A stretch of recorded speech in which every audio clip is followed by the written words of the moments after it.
this depth, for instance,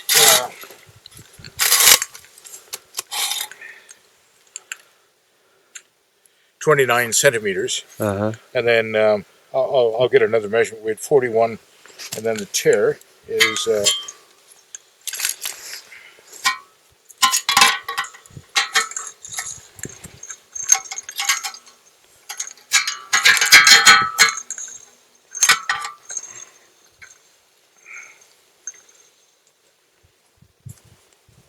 there's about 30, so 10. So the 10 centimeters water equivalent, 100 millimeters water equivalent.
This is the Slims River channel that we see here. It's largely dry because of the retreat of the Kaskawulsh Glacier, which now flows into the Alsek River south to the Pacific Ocean through Alaska.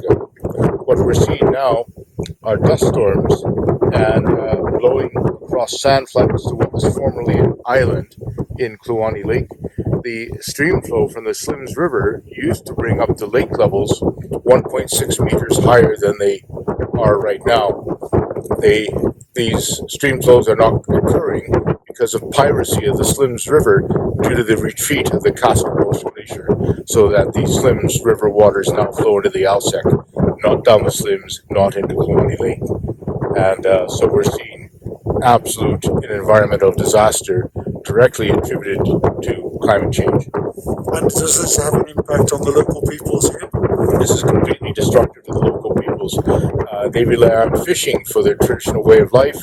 To get boats into this water, you need a harbor. It's a very windy, stormy lake. The harbors are now high and dry, and so there's no way for them to get their boats in safely in and out of this lake. And the economy also relies on tourism and fishing.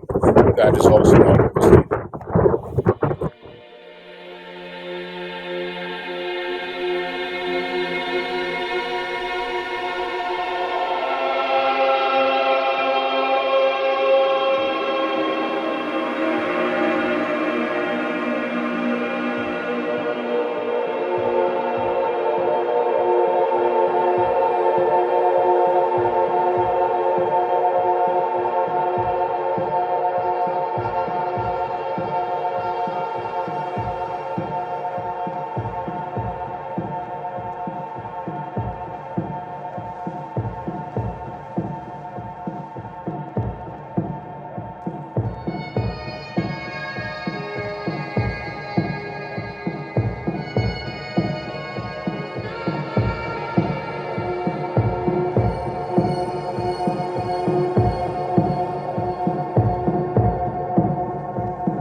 We're in the northern edge of the Yukon River drainage in the Tombstone Mountains. The Tombstone Range is behind you over here.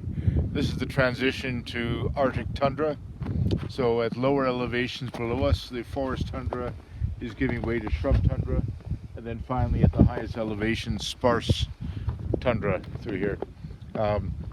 This whole area of northern Yukon has had some of the fastest climate warming of any place on the planet, and temperatures to the north of here in winter, the winter minimums have increased 6 degrees since the 1960s. Overall temperatures have increased between 3 and 4 degrees since the 1960s in this area. And so we're seeing increased shrub height. We're seeing new species from the south creeping their way in here very slowly, and changes in snowpack, which will influence water supply and then also habitat for the animals, which have to graze by pawing the snow away. And this is an early melt. We're right now, what are we, April 17th, and still, even though we're in the Arctic, we've got a patchy snow cover at this point, and normally you'd expect this to stay intact well until May. This is an area through which big caribou herd moves. Does the changing climate affecting the seasonal migration of caribou? Maybe not here. Elsewhere, further north and to the east, the incidence of rain on snow events will create an ice layer in the snowpack or at the bottom of the snowpack. The caribou can't paw through that, and there are occasions where large herds have starved to death over winter, inability to eat. Thank you.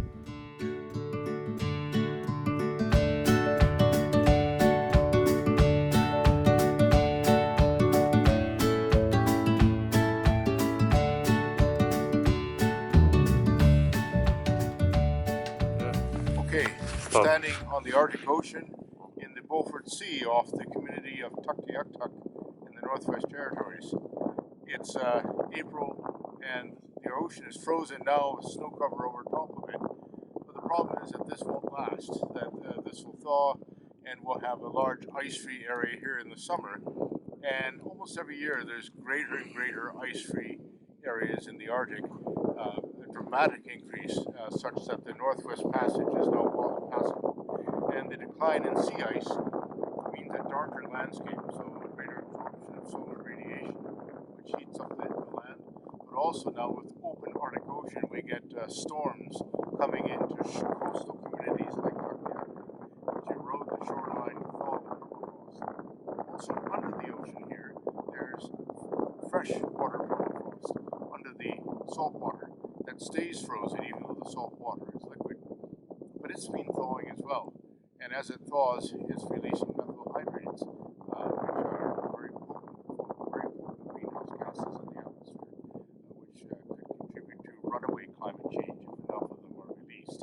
There's a lot of uncertainty about how much is here and how fast these are being released, but great concern about this. So we're in an area of dramatic change that can have global implications because the warming here affects the atmosphere of the whole planet. Thank you very much, Professor John Pomeroy. Thank you.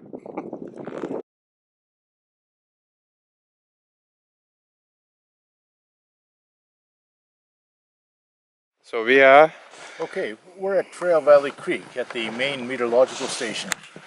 Measurements have been conducted here since 1991 of precipitation, temperature, humidity, wind speed, blowing snow, snow depth, soil moisture, soil temperature, radiation.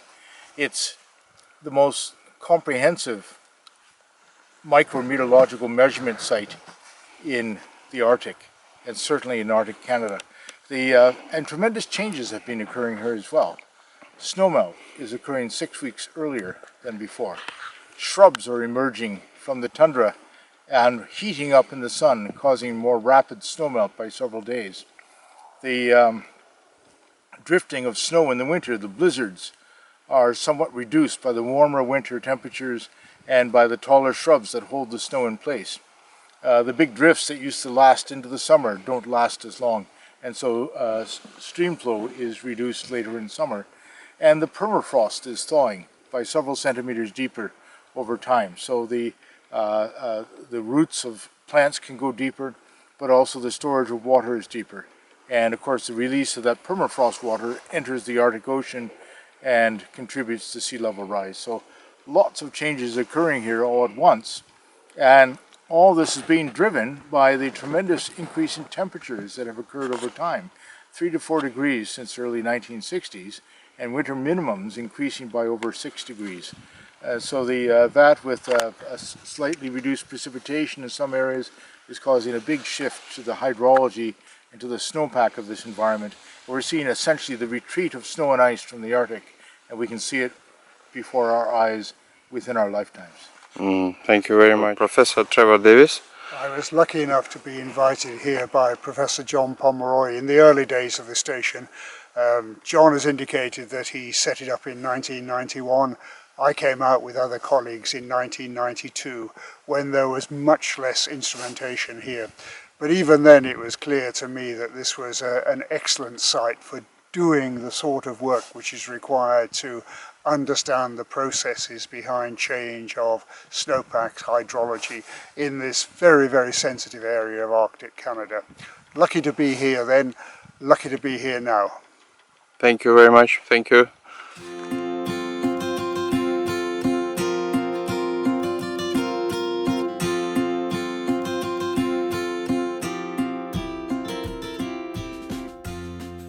Continuous research and monitoring at one site over almost 3 decades is exceedingly rare in environmental science and exceptionally rare in the Arctic.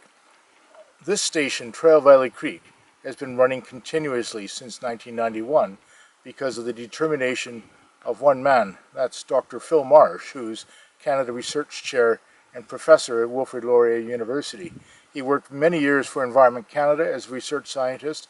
Through various funding programs arising and falling, he kept the station going. He eventually retired from the federal government, civil service, moved to university, obtained further funding, brought in new students, and training a new generation of scientists here that can keep moving things forward for the future. So this is incredibly important to have that determination, that persistence, whilst funding for climate and environmental science has gone up and down over the years. So that's exceptional, and that's a real gem for Canada to have a scientist such as Dr. Marsh. Thank you very much. Thank you. Yeah, good.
My name is John Pomeroy, and I'm standing on the Mackenzie River near the town of Inuvik, Northwest Territories.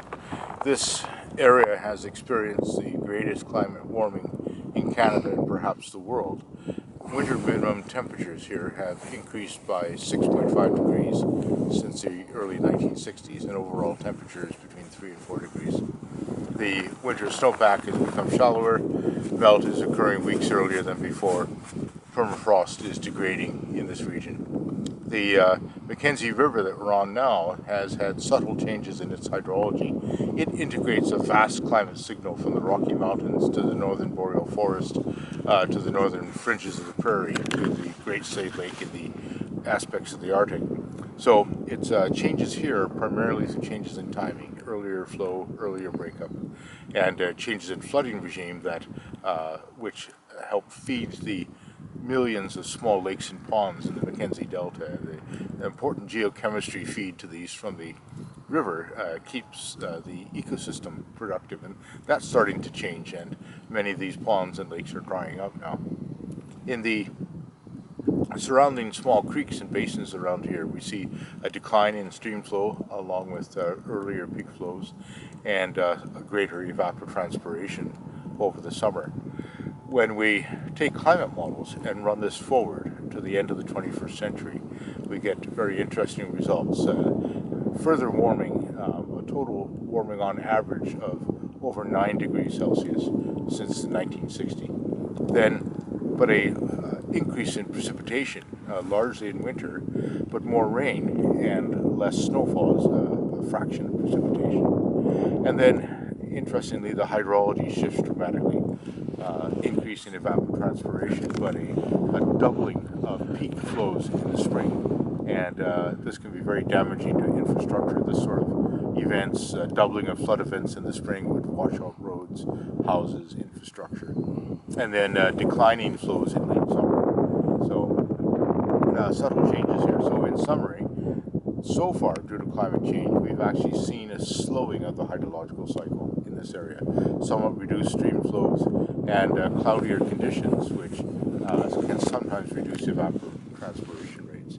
But in the future, the increase in precipitation will cause a rapid intensification of the hydrological cycle, as if the whole region crosses a threshold where natural ecosystem and hydrological and climatic processes can no longer compensate for the shifts in the atmosphere that are driving everything. And so then in the future we get dramatic changes here that will be very destructive and completely challenge the infrastructure of Inuvik, the Dempster Highway, and developments in this region. Thank you very much. Thank you. Thank you. Very good.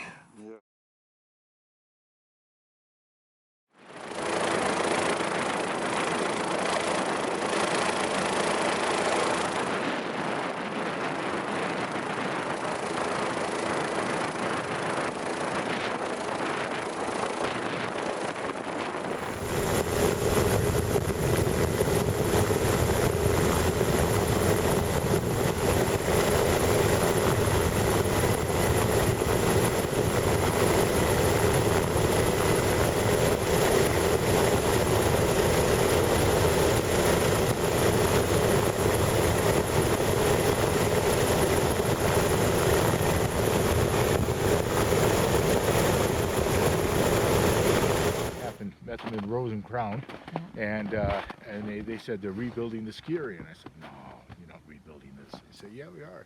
And then it's like, okay, can we build science into the ski area redevelopment plan? So we developed the MOU, which we have with them. So we have reserved scientific sites in here. We share the data with them very much, and they are just wonderful to us in terms of logistical support and everything. Isn't that great? And the idea is that as it rebuilds as a resort, it'll be an ecological resort with climate, water science occurring here, and they'll have wildlife viewing and things like that. They're trying to make it green, very restricted water use, solar powered, and things like this. So it's kind of an interesting place. Neat. And who's leading Just it? trying to compare these devices, and Have you looked at the Carsons yet? yes, the So like, how does your thing compare to the gamma ray? better. Yeah, so How do you know? we'll do detailed snow pits around here. Okay. It's equivalent. The gamma is pretty good, except when the snow melts in the spring. If you have it on a flat site, the water from the snowpack goes into the soil, and then the Okay. gamma emission from the soil doesn't drop. So here we have a bit of a slope, so it runs off, and it's better here. So we published a paper on that with Campbell Scientific.